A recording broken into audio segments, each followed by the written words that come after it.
Bienvenue dans un nouvel épisode de Work Together. Aujourd'hui on se retrouve pour réviser l'épreuve de mathématiques du concours Sésame. Alors sur ce je vous propose qu'on perd pas de temps et c'est parti. Bienvenue sur Work Together, la première prépa 100% en ligne pour réussir le concours Sésame. Alors ready pour intégrer la business school de tes rêves? Rendez-vous sur worktogether.fr.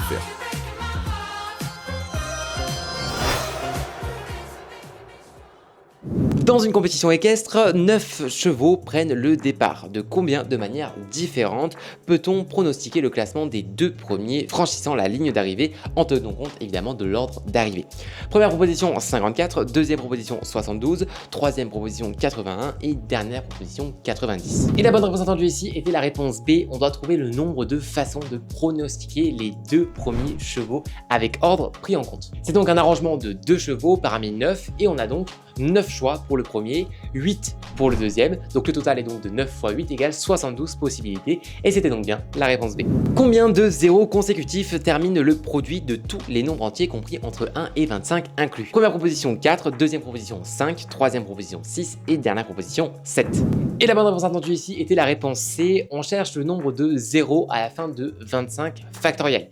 C'est-à-dire 25 points d'exclamation. Un 0 à la fin vient d'un facteur 10 et un 10 c'est 2 fois 5. Comme il y a toujours plus de 2 que de 5 dans une factorielle, on compte juste les 5. On fait donc 25 divisé par 5, ce qui donne 5, puis 25 divisé par 25, ce qui donne 1, et on fait 5 plus 1, ce qui donne 6, donc 25 factoriel se termine par 6, 0.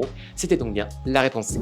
Sophie a fêté récemment ses 25 ans. En comptant tous ses anniversaires depuis l'âge de 1 an, quel est le nombre total de bougies qu'elle a éteintes? Première proposition 325, deuxième proposition 300, troisième proposition 350 et dernière proposition 375. Et la bonne réponse attendue ici était la réponse A. On cherche la somme du nombre de bougies soufflées chaque année jusqu'à 25 ans. C'est donc la somme des entiers de 1 à 25. On utilise donc la formule S égale N fois N plus 1 divisé par 2 avec N égale 25. On a donc S égale 25 fois 26 divisé par 2, ce qui nous donne donc 325. Sophie a donc soufflé 325 bougies au total et c'était donc bien la réponse A. Léo avait une moyenne de 17 sur 20 avant son dernier devoir. Il a obtenu 9 sur 20 à ce devoir, ce qui a fait baisser sa moyenne à 16. Combien de devoirs Léo avait-il passé avant le dernier?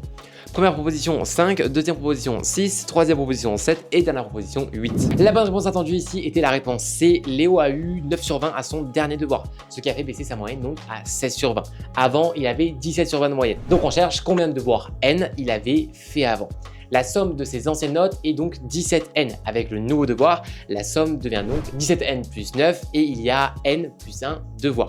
La nouvelle moyenne est alors 17N plus 9 divisé par N plus 1 égale 16. Il ne reste plus qu'à résoudre. 17N plus 9 égale 16N plus 1. 17N plus 9 égale 16N plus 16. 17N moins 16N égale 16 moins 9. N égale 7. Léo avait donc fait 7 devoirs avant le dernier et c'était donc bien la réponse C.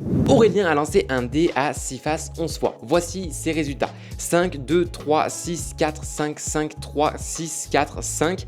Et il affirme que quel que soit le 12e lancé, il aura au moins 4 de moyenne.